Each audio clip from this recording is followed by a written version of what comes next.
Mateus capítulo 28, versículo 1 a seguir.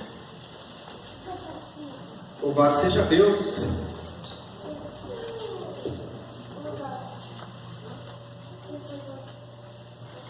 Mateus capítulo 28, verso 1 a seguir. Assim diz a palavra do Senhor. Mateus 28, o verso é o de número 1. Mateus capítulo 28, o verso é o de número 1. Diz assim a palavra do Senhor. Depois do sábado, quando já despontava o primeiro dia da semana, Maria Madalena e a outra Maria foram ver o sepulcro. Havia acontecido um grande terremoto, pois um anjo do Senhor havia descido do céu e, aproximando-se, removera a pedra e estava sentado sobre ela. O seu aspecto era como de um relâmpago e suas roupas brancas como a neve. Os guardas tremeram de medo e ficaram como mortos diante dele. Mas o anjo disse às mulheres: não temais, pois eu sei que procurais Jesus, que foi crucificado. Ele não está aqui, mas ressuscitou, como havia falado. Vinde, vede o lugar onde ele estava. Glória a Deus. Senhor nosso Deus e nosso Pai, em nome de Jesus Cristo, nós estamos aqui nessa noite com o único propósito de glorificar o Teu nome.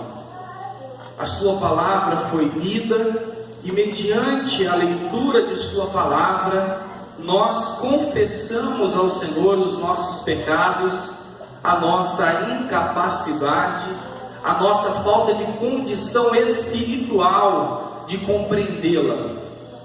Oramos e pedimos ao Pai que o Senhor possa iluminar a revelação da Sua palavra ao nosso coração e nos conceder a inspiração do Teu Espírito Santo. Tira toda a obra do diabo, tudo aquilo que os demônios estão tentando fazer para atrapalhar a nossa reflexão em Sua palavra. Que caia por terra todo o ferrolho, todo impedimento, e que o Teu nome seja glorificado. É a nossa oração, em nome de Jesus. Amém e amém, Jesus. Amém, queridos? Podem se assentar, todos. Lembrando aos pais que no dia da ceia do Senhor, os filhos não sobem porque as professoras participam do culto regular. E domingo que vem as atividades voltam normalmente. E pedindo aos filhos que se comportem ao lado dos pais, começando pelo meu filho, que se comporte ao lado do pai, para que deixe com que o pai e a mãe se concentrem. Queridos, pedindo a Deus uma direção, uma orientação sobre o que falar nessa noite, o Espírito de Deus nos leva aos últimos capítulos do Evangelho de Mateus. Nós iremos olhar a partir do capítulo 26 até o capítulo de número 28. Nesses textos nós temos exatamente a humilhação e a exaltação de nosso Senhor Jesus Cristo. Esses textos mostram como o Messias foi humilhado e como ele também foi exaltado à destra de Deus. Hoje é um dia em que ao redor do mundo, cristãos de tradição celebram o dia do renascimento de Jesus, também conhecido como o dia da Páscoa. Nós entendemos que a Páscoa, com o passar dos anos, ela foi totalmente desvirtuada, o seu sentido foi mercantilizada a partir do momento em que o Cristo deu lugar ao coelho, a cruz deu lugar ao ovo, e aí nós temos hoje isso que as pessoas chamam de Páscoa, mas que na verdade não passa de uma celebração pagã e sem sentido. Ao olharmos para o Antigo Testamento, nós vamos ter que buscar em Êxodo capítulo 12 para entender o que é a Páscoa. E a palavra Páscoa literalmente significa passagem. O significado absoluto de Páscoa é passagem. E é a festa celebrada pelos judeus no mês de março e abril, no calendário hebraico, no mês de Nissan, que representa a passagem do povo de Israel do Egito para a terra de Canaã, que posteriormente se torna o território de Israel. Que também é a passagem de Deus pelo Egito, julgando os ídolos do Egito e estabelecendo a grandeza do Deus Todo-Poderoso. Passou o tempo, Jesus ele vai celebrar a última Páscoa na noite em que ele foi traído, e essa última Páscoa dá lugar a uma celebração que é muito conhecida de todos nós, que é a ceia do Senhor. No dia que Jesus celebra a última Páscoa, é o dia que Jesus também vai celebrar a primeira ceia. E aqui nós estamos cumprindo a ordenança de Jesus ao celebrarmos a ceia do Senhor. Nós, particularmente, não temos nenhuma orientação de celebrar a Páscoa, até porque é uma festa que envolve inúmeros rituais, e a Páscoa para nós representa uma única coisa: o dia que Jesus passou da morte para a vida, o dia em que ele ressuscitou. O que nós vamos entender sobre a Páscoa no Novo Testamento é que para que Jesus passasse da morte para a vida, ele passa pelo processo que nós chamamos de humilhação. Olhe por favor o capítulo 26 de Mateus, do verso de número 48 e 49. A humilhação de Jesus compreende em primeiro lugar a sua traição. Jesus foi traído. Na humilhação de Jesus ele foi traído. Aquele que o traíra lhes dera a seguinte indicação: aquele que o beijar é ele, prendei-o.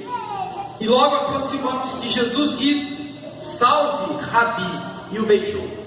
A humilhação de Jesus começa quando ele é traído por um beijo de um dos seus discípulos. Jesus passa 3 anos e meio investindo dinheiro, investindo tempo, investindo energia na vida de Judas. E no último dia, antes da morte de Jesus, o que Judas faz é retribuir Jesus com a traição.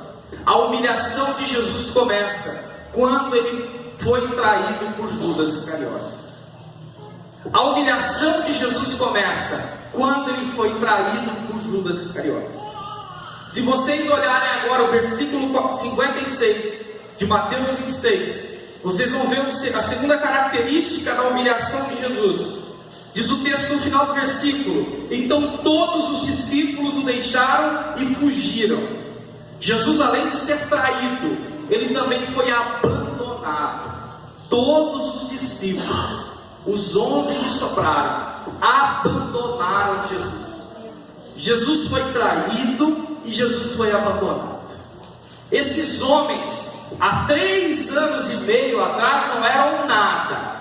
Eram pescadores, grosseiros, rudes e ignorantes. Agora eles já eram conhecidos por fazerem parte do grupo de Jesus. E por incrível que pareça, a hora que as coisas apertaram, eles abandonaram Jesus. A humilhação de Jesus passa pela traição, mas também passa pelo abandono que os seus discípulos fizeram com a sua vida. Jesus está sendo humilhado ao ser traído e ao ser abandonado. Mateus capítulo 26, versos 67 e 68. Nós vamos ver a terceira característica da humilhação de Jesus. Além de ele ter sido traído, além de ter sido abandonado, Jesus foi agredido. Verso 67. Então alguns cuspiram-lhe no rosto e deram-lhe socos. Irmãos, isso não dá para você desenhar. O cara mais santo que você possa imaginar nessa vida andando na terra, tendo seu rosto cuspido por homens pecadores, tendo seu rosto esbofeteado por socos de homens pecadores. Jesus, além de ter sido traído e além de ter sido abandonado, ele foi agredido pelo seu próprio povo. Verso de número 68. E outros deram-lhe tapas, dizendo: ó Cristo, profetiza-nos quem foi que te bateu. Jesus foi agredido pelo seu próprio povo e os soldados romanos. Mateus 27 agora, avance um pouquinho. Mateus capítulo 27, verso 28, 29 e 30. Agora os soldados romanos vão no mesmo caminho, e despindo, vestiram-lhe um manto vermelho muito brilhante, e fizeram uma coroa de espinhos, e a puseram na sua cabeça, e na mão direita um bordão, e ajoelhando-se diante deles zombaram: viva o rei dos judeus! E cuspindo nele, tiraram-lhe o bordão e com este batiam na cabeça dele. Jesus foi traído, Jesus foi abandonado, Jesus foi agredido pelo seu próprio povo e agora está sendo agredido pelos romanos. Nos outros evangelhos mostra que Jesus foi condenado a ser açoitado antes da cruz, e esse açoite era dado por um chicote romano chamado flagrum. E esse chicote era formado por tiras de couro. Na ponta dessas tiras de couro tinha pedaços de osso e pedaços de chumbo. As costas de Jesus foram extremamente castigadas por esse chicote. Jesus foi traído, foi abandonado, foi agredido. Só que isso não é tudo. A humilhação de Jesus aumenta. Mateus capítulo 27, verso 38. E 2 ladrões foram crucificados com ele, um à direita e o outro à esquerda dele. Além de Jesus ter sido traído, abandonado e agredido, agora Jesus está sendo condenado por um crime que ele não cometeu. Está sendo condenado por um crime que ele não cometeu. O Império Romano aplicava a pena de morte sobre aqueles homens que eram acusados de homicídio e de rebelião, e a pena de morte era a cruz, era a pena mais horrenda que alguém poderia sofrer. E Jesus, por não dever nada, já havia sido humilhado pela traição, pelo abandono, pela agressão. Agora ele está sendo culpado de um crime que ele não cometeu, e está sendo colocado do lado de 2 criminosos. Ele foi igualado com pessoas de baixo padrão moral. Essa é a humilhação do seu Salvador. Ele foi humilhado. Só que o ápice da humilhação de Jesus, o nível mais profundo da humilhação de Jesus, está no capítulo 27, no verso 46. Por volta da hora nona, a hora nona era 3 horas da tarde. As horas do dia eram contadas a partir das 6 da manhã.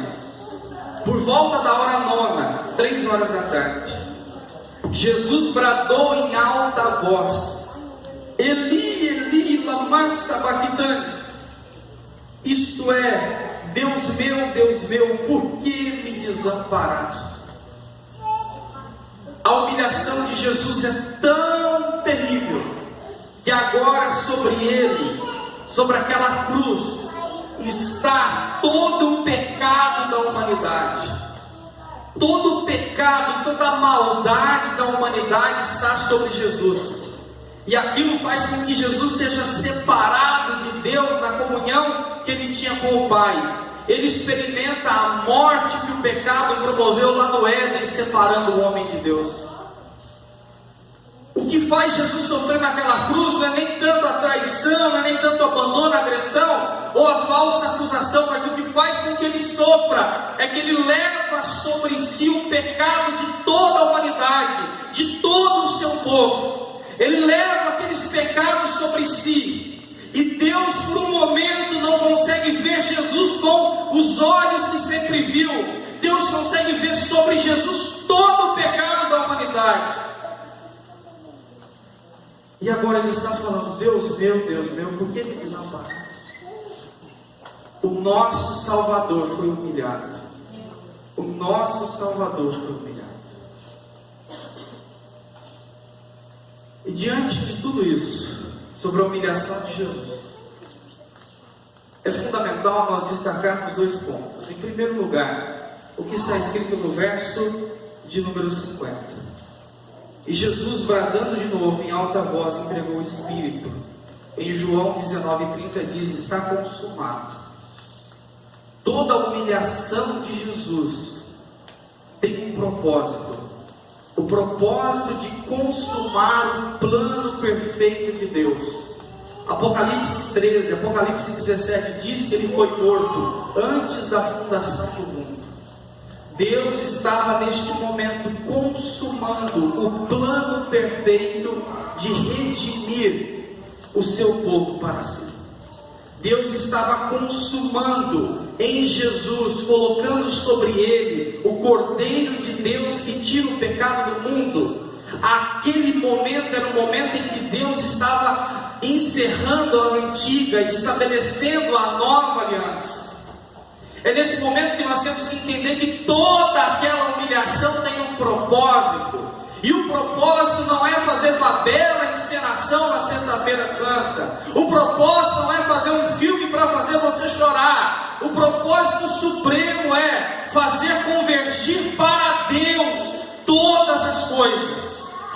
Deus em Jesus estabelece a consumação da sua obra de redenção à humanidade e traz para si novamente o homem, abrindo um novo e o vivo caminho, porque o texto do verso 51 diz: eis que o véu do santuário se rasgou em 2, de alto a baixo, nunca de baixo para cima, sempre de cima para baixo. O véu se rasgou.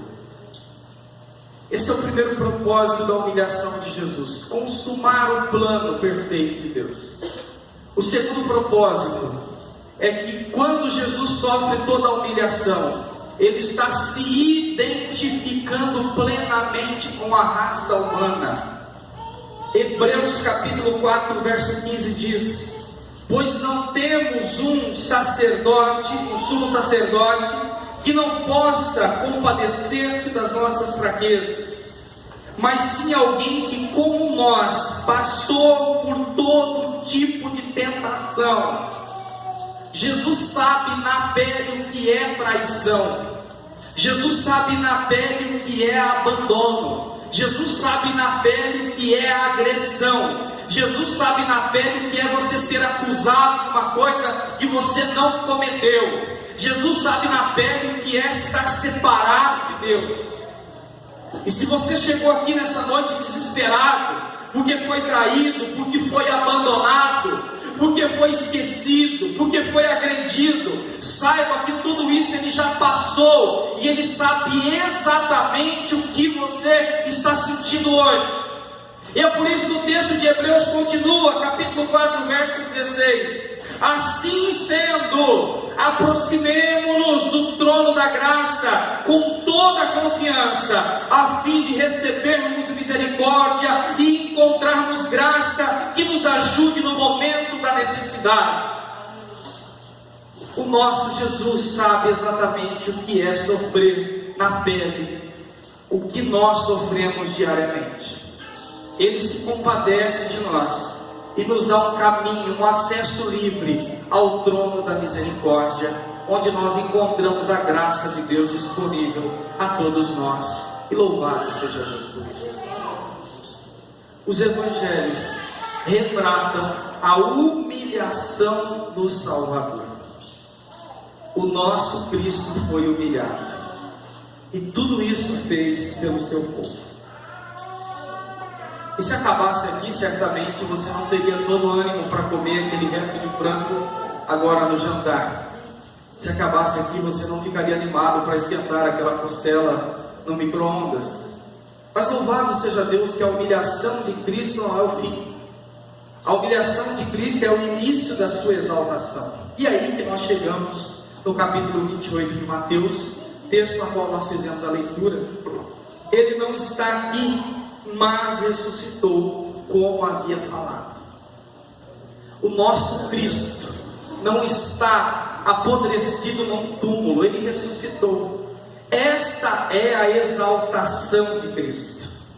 Quando Cristo ressuscita, Ele vence a morte.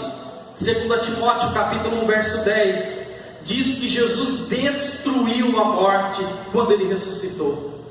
Quando Cristo ressuscita, Ele vence o pecado, porque ao ressuscitar, Ele tira de uma vez por todas o poder do pecado sobre a humanidade. Quando Cristo ressuscitou, Ele tem poder sobre todas as trevas, porque na sua ressurreição, Deus faz com que Ele se assente sobre potestades, domínios e soberanias. Quando Cristo ressuscitou, Ele prova que Ele nunca cometeu nenhum pecado, porque o seu túmulo está vazio. Quando Cristo ressuscitou, Ele está declarando que se colocássemos a nossa fé nele, assim como Ele foi ressuscitado dentre os mortos, nós um dia o seremos por ocasião da sua segunda vinda. O nosso Cristo não foi apenas humilhado naquela cruz, mas aquela cruz foi o altar da glória de Deus, a qual a sua exaltação nos faz experimentar hoje uma nova vida. Nós não estamos olhando para um crucifixo, nós estamos olhando para um túmulo vazio, para uma cruz vazia, para um Cristo vivo e que vive no meio da sua igreja, e que faz isso quando nós partilhamos do seu corpo e do seu sangue. Ele foi humilhado, mas Ele também foi exaltado. E a pergunta que fica é: o que eu faço com tudo isso? O Brasil tem umas coisas que só acontecem no Brasil. Para ser mais exato, no Rio Grande do Sul. Eu imagino que você deva ter visto esse fim de semana, numa encenação da Paixão de Cristo, no Rio Grande do Sul, um rapaz no meio da multidão olhou Jesus sendo crucificado ali, e açoitado por um soldado romano. Ele saiu do meio da multidão, pega um capacete, sobe no palco e acerta o soldado romano. Ele está tentando defender Jesus. Defender Jesus, você está fazendo isso errado. Mas o que nós fazemos, irmãos? O fato de que nosso Cristo foi humilhado e foi ressuscitado, o que nós fazemos com tudo isso? Não, você não precisa sair com um capacete batendo em soldados romanos. Você está desobrigado dessa função. Mas o que nós fazemos com isso? Já que Ele ressuscitou, o que nós fazemos com isso? Porque tudo isso tem que ter uma aplicação prática para a nossa vida. Toda essa quantidade, esse volume de informações precisa ter uma aplicação prática para a nossa vida. E o que nós fazemos com isso? Vamos abrir nossa Bíblia em Romanos capítulo 6, por favor. Romanos capítulo 6.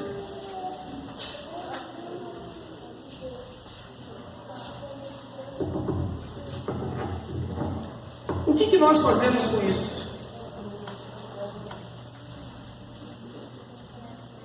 O que nós fazemos com tudo isso? Está na hora de nós entendermos que a ressurreição de Cristo tem um significado muito prático para a nossa vida diária. Romanos capítulo 6, verso 4. Diz assim: portanto, fomos sepultados com Ele na morte pelo batismo. Então Jesus está dizendo o seguinte: olha, o apóstolo Paulo, inspirado pelo Espírito, está dizendo o seguinte: se nós, ao momento em que cremos, fomos unidos com Ele na sua morte, e essa união foi assinada quando nós fomos batizados nas águas, mergulhados lá, afundados aquele velho homem, afundado aquele velho homem, portanto fomos sepultados com Ele na morte pelo batismo. Para quê? Olha que interessante. O batismo aqui, a morte no batismo tem uma finalidade. Para quê? Para que, como Cristo foi ressuscitado dentre os mortos pela glória do Pai, assim andemos nós também em novidade de vida. Sabe Sabe o que nós fazemos com a ressurreição de Jesus? Nós nos identificamos com Ele na morte quando somos batizados. Mas a partir do momento que nós assumimos esse compromisso, Deus espera que nós vivamos uma vida em novidade de vida. Novidade está totalmente oposto à realidade do velho. Andar em novidade de vida significa que você não anda mais naquela velha vida que você andava. Andar em novidade de vida implica que o seu vocabulário vai mudar. Aqueles palavrões que antes você falava aos ventos, você vai precisar adestrar a sua boca para ela não proferir mais essas coisas. As mentiras que você contava antes na velha vida vai precisar ser abandonada para a nova vida. A ressurreição de Cristo tem uma aplicação para a nossa vida, e a aplicação é diária. Vivermos em novidade de vida. Porque se eu digo que creio em Jesus, mas ando na velha vida, eu estou traindo, eu estou abandonando, eu estou agredindo, eu estou humilhando, eu estou colocando sobre ele toda a vergonha do pecado que ele passou naquela cruz. Meu Deus. Eu estou sendo chamado para andar em novidade de vida. Aí você fala assim: pastor, misericórdia, esse Judas é muito atribulado, hein? Ele vendeu Jesus por 30 moedas de prata. Onde já se viu uma coisa dessa? Irmãos, nós vendemos Jesus por muito menos do que isso. Nós não podemos olhar para Judas e achar que ele vendeu Jesus por muito barato. Nós temos que entender que nós vendemos por mais barato ainda diariamente, quando nós negociamos a nova vida que ele pede que nós tenhamos. A sua morte e ressurreição significa que para nós devemos andar em novidade de vida, porque assim como ele ressuscitou dentre os mortos, nós saímos daquela morte espiritual para uma nova vida espiritual em Cristo Jesus. Novidade de vida. Novidade de vida. Novidade de vida. O que eu faço com tudo isso? Nós já aprendemos que nós não precisamos bater em nenhum soldado romano com capacete. Aprendemos também que ele espera que nós andemos em novidade de vida. Mas se eu andar em novidade de vida, só eu na minha novidade de vida, isso não gera nenhum efeito transformador na vida de outras pessoas. Voltemos para Mateus 28, verso 7. Mateus capítulo 28.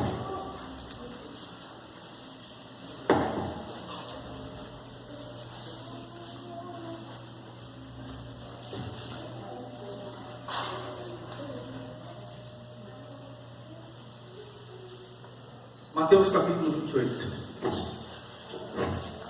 No versículo 6, ele não está aqui, mas ressuscitou, como havia falado. Glória a Deus. Duplo vazio. Agora dá uma olhada no conselho que o anjo dá para aquelas pessoas que viram a ressurreição de Jesus.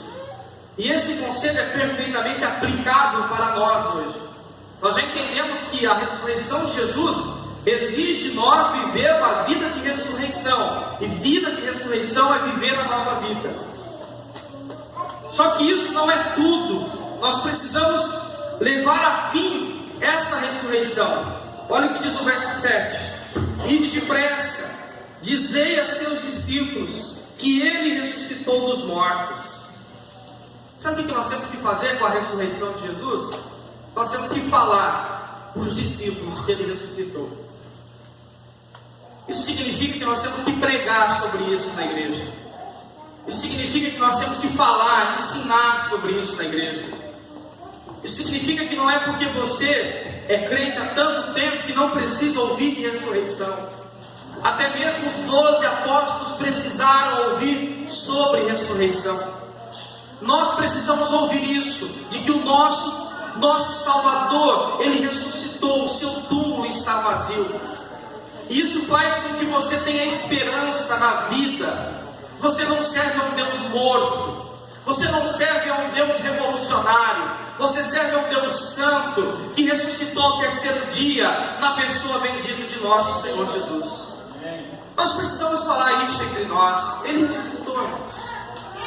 Só que não é apenas entre nós, porque nós já sabemos que Ele ressuscitou e devemos viver em novidade de vida. E aí nós chegamos em Mateus 28, verso 19. Portanto, ide, fazei discípulos de todas as nações, batizando-os em nome do Pai, do Filho e do Espírito Santo. As pessoas precisam ouvir que Ele ressuscitou. Os ímpios precisam ouvir que Ele ressuscitou pelos nossos pecados. Os incrédulos precisam ouvir que Ele ressuscitou. O seu encarregado precisa ouvir que Ele ressuscitou. O seu patrão precisa ouvir que Ele ressuscitou. O carinha que coloca o amaciante junto com o bacon lá no mercado, na sua sacola, precisa ouvir que Ele ressuscitou. Aquela pessoa que você considera extremamente irritante, que trabalha no posto de gasolina, que faz qualquer outra coisa, que trabalha em qualquer outro lugar, precisa ouvir que Ele ressuscitou. Aquela pessoa que você tem mais ódio, precisa ouvir que Ele ressuscitou. Porque você só pode ter novidade de vida quando você descobrir que Ele foi sepultado e ressuscitou no terceiro dia, pelo poder de Deus, e tem poder para perdoar pecados na sua morte e na sua ressurreição. As pessoas precisam ouvir que Jesus ressuscitou. As pessoas ouvem tanta coisa hoje. Esses dias, se você andar pelo Santo Marial, você vai perceber, colocaram nos postes grudados: traga o seu amor em não sei quantos dias, pagamento só depois do resultado.